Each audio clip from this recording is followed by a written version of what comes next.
Hello guys and welcome back to Crazy About Kickoff. And today, as you can see, we've got the brackets of the Champions League up, and this is our review of the draw for the quarterfinals. Now, John, we'll start with your beloved Chelsea FC. What did you make of this draw? Hard or did you like it?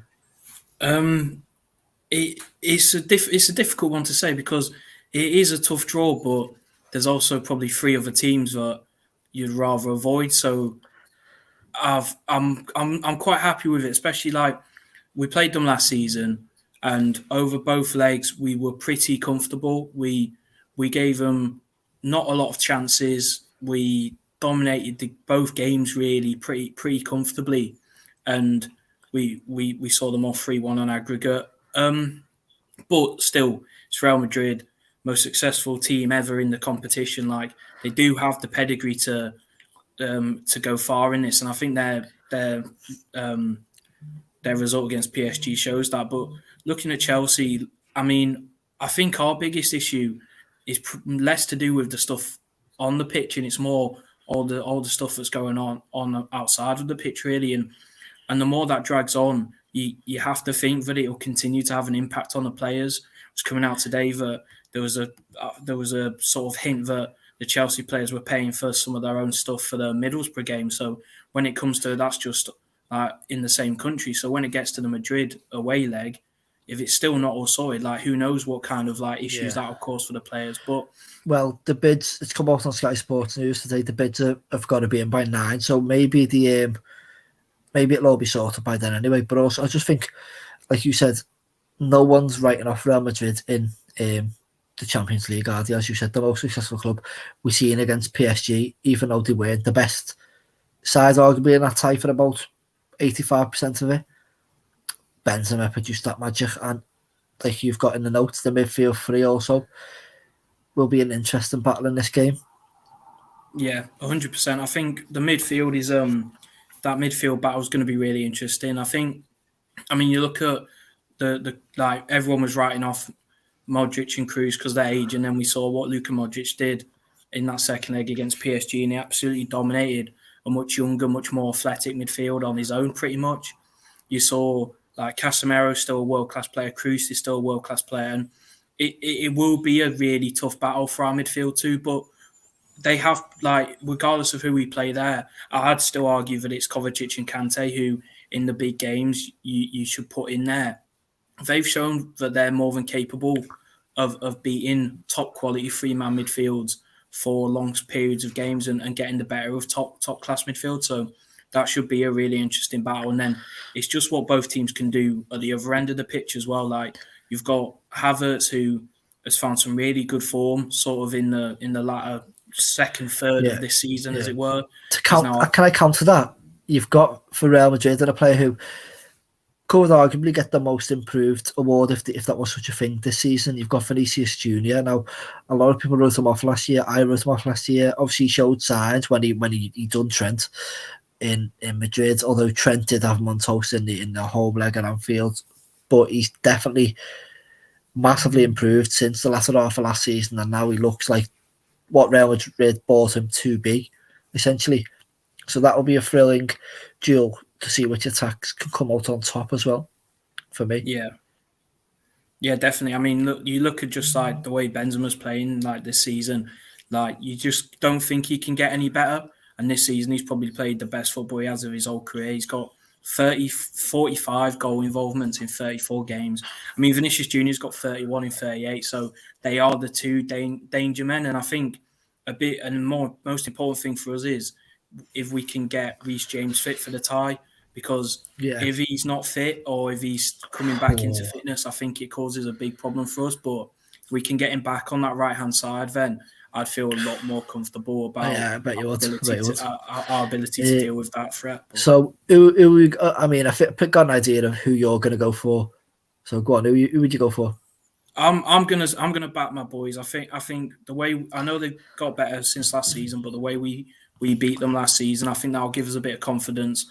I think we're in some good form, and I think the fact that we've not got really much else to play for as well means that we can have a proper go. Yeah, You've got to And sort of like, whereas I think Liverpool and City will come on to this in a second when we talk about City, and then later on we talk about Liverpool. They're going for like nearly all the honours, so it's like they might take a back seat kind of thing where Chelsea have got to go all out. But I'm also going to go with Chelsea. So yeah, we'll move on to Man City v Atletico. Now, obviously, Atletico give Man United a really tough time, but then again, that's Man United. They're rubbish right now. It's a totally different opposition from Manchester, which will provide Atletico with a much tougher challenge. But can they hurt City too, for what you saw in the United game? well, I think this is sort of the issue. I think everyone's seen this as a sort of attack versus defense, possession versus counter attack, two-legged tie, which I think is pretty much how it's going to be. You look at like the difference between the two teams and the strengths of the two teams. You've got City, like 5 players with over 10 goals this season. You've got Mahrez, who's got 28 goal involvements this season in all competitions, compared to Atletico, who have their top 2 goal scorers, Correa and Suarez, have 12 and 11 each. And and you look at players like Oblak, who's been way off the pace this season, and their defense doesn't look statistically one of the worst goalkeepers in the world, considering how highly regarded he is.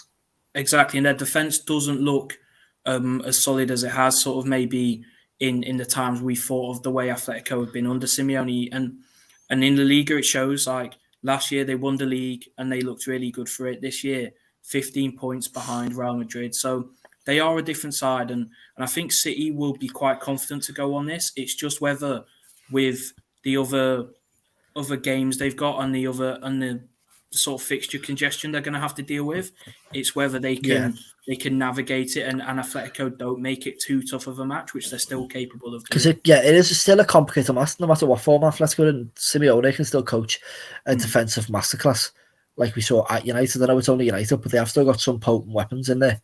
So it will be interesting to see if he can frustrate City. And as you say, you brought up the City still fighting on all the fronts.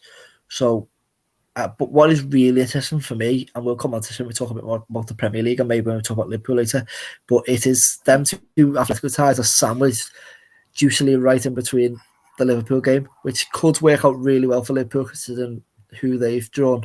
But we'll discuss that in a minute. But yeah, this could really hinder Man City, in my opinion, as well. Like, yeah, I mean, they haven't got the squads anymore that they used to have. Like, apparently they've only got 18 first-team players as well.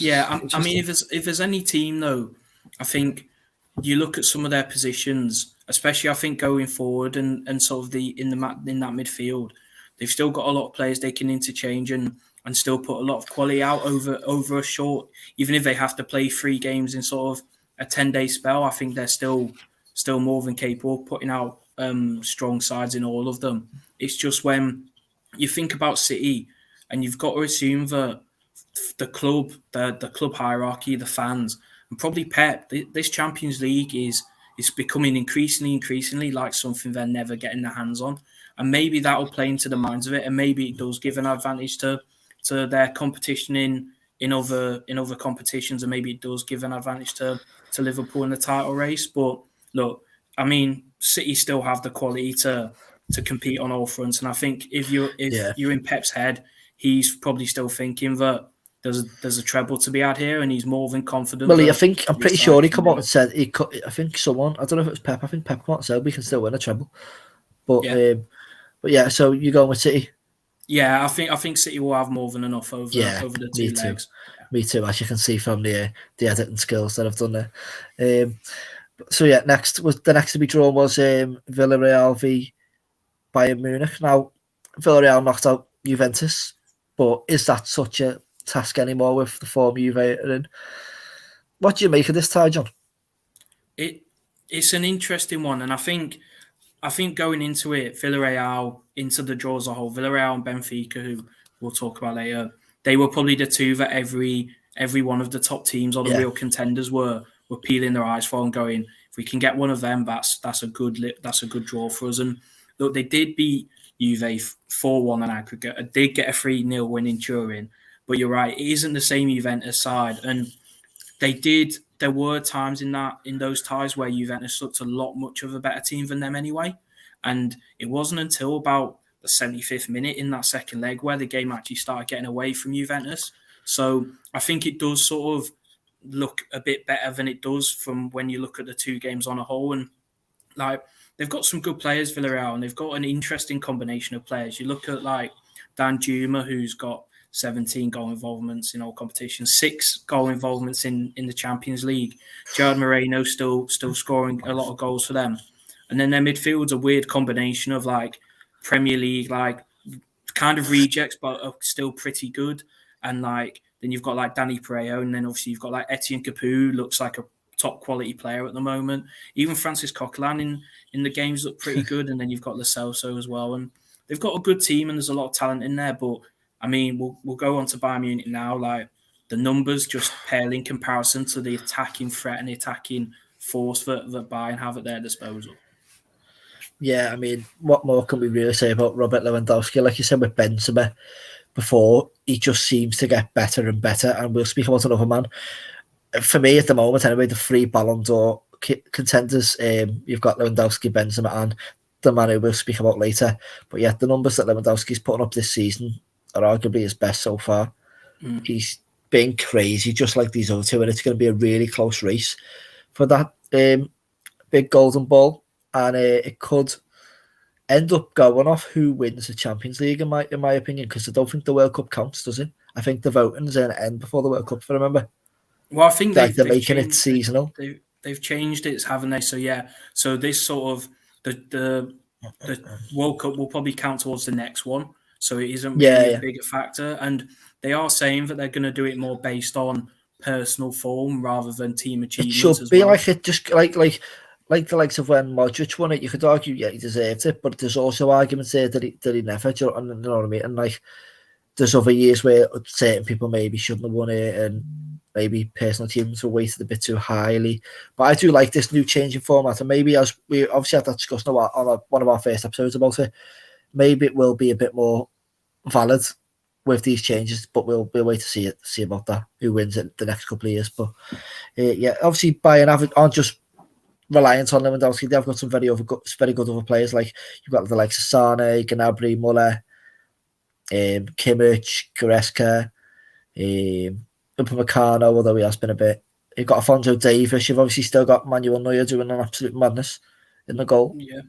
Yeah. I mean, the Bayern team is one. I mean, player for player, it stacks up against the best of them. I mean, Muller 22 assists this season.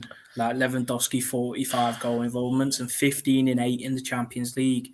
I don't know whether it is a bit of a Premier League sort of skew to the way that English fans view it, but you look at the Bayern team and you don't see a lot of weaknesses, but you also have to think that maybe there is one, but maybe we're just underestimating them a little bit, and we are thinking that maybe they have the ability to do this. But if you were going to point out any weaknesses in them, what kind of weaknesses would you see? I don't look at the centre backs and think, oh, we can't get, like, if I'm thinking from a Liverpool perspective anyway, if we get, well, probably when we get them in the semis, because we should both go through, I look at their centre backs and think we could have a field day against them. Like you've got like Sula, Hernandez, Upamecano, sort of think they're not as good as obviously what they used to have. And to be fair, I think a lot of Liverpool fans are drawing confidence on the fact that we beat Bayern at the Allianz 3-1 a couple of years back when we won the Champions League. It's not that simple, like, because it was on Kovac. He wasn't a very good manager for Bayern. He got sacked, I think, that season. Whereas obviously they've had Flick and now they've got Nagelsmann. I really like Nagelsmann as a coach. So I would be wary of Bayern, of course, but I do think maybe they're not the same side as a couple of years ago. And I'll be quite confident in Matip and Van Dijk. And this might come back to haunt me, but like neutralising Lewandowski like they did last time at the Allianz. And at Anfield, it was 0-0 at Anfield. That game often gets forgotten because it was just a bit of a snowfest, 0-0. I don't really think much even happened, much chances, if I remember right. But yeah, I just think like we'll move on to Liverpool in a sec, obviously. But I'm not really scared of anyone in this competition right now. No. I think the possibility of this Bayern side and this Liverpool side coming up against each other, if you just look at it on paper, it just spells a sort of there's so many like interesting battles in there. It would be a case of, is Lewandowski got good enough to play against those two centre backs you've got? Is Bayern's defence good enough to deal with it? What happens if with Sane and Gnabry, like with Trent and Robertson playing so high up, which ones push the other back? Who dominates the game? Does An aspect for Fabinho me deal as with well. Muller in that sort of Yeah, behind the striker yeah. role? There's An battles aspect all for over the me that pitch. really, an aspect for me that really intrigues me is the idea of Trent v Kimmich as the two like great playmakers of either side, and who takes the like The who initiative for their team and who yeah takes that. Yeah. who like which one of them comes out on top, because it'll be a thrilling battle between them two. We've sort of moved on a little bit there in assuming that Bayern and Liverpool get through, but obviously we're saying Bayern, obviously we're saying Liverpool, but just for the we'll just preview the Benfica game a little bit. Benfica are the surprise package, like they did beat Ajax somehow. I was not expecting that, I can't lie, but they are struggling domestically, 12 points behind Porto. Obviously Darwin Núñez is a player, like he's got 28 goal involvement in 33. Rafa Silva's got 28 in 41, but none of the other players have more than 10 goals or 10 assists. So I'm not that worried. It's a funny story. My uncle-in-law is actually a Benfica fan, so that could be quite funny if we beat them. Well, when we beat them, but you know. in other news, Liverpool obviously are really good. They've already won one trophy, like you said. 1 point behind City in the league. Now, as you mentioned before, I think this is the perfect draw for Liverpool, considering that City game's wedged in between. I'm not saying you can rest players, because I wouldn't personally, but them players aren't engaged in such a battle as it'd be like versus Man City, versus Bayern, versus Chelsea, versus Madrid. So it's less of a game, if you know what I mean. So it's like it shouldn't be as physical. Should maybe we'll take like an early advantage into the second leg as well. So maybe you can rest people for or you can go harder in that City game because you don't need to do as much in the second leg. With the second leg also being at Anfield as well, I think that's massive. Because if we don't go over there and secure a result, the second leg's at Anfield, so we normally always secure a result at Anfield second leg. Yeah, when the draw came out and I saw the Liverpool playing at Anfield in the second leg, I thought if we like you were saying that it is probably the kindest of the draws, and the fact that it is wedged in between that City game does add a bit of, maybe has to be a bit more player or game management or Yeah, a bit of we sort had of the news today. future planning, don't they? Yeah, we had the news today Klopp. that Trent Alexander-Arnold is injured, maybe for weeks. Mm. But many have also speculated that is an excuse to get out of the England squad, which is a famous Manchester United tactic, I believe. When Ferguson used to basically say that the players were injured, so they didn't get called up.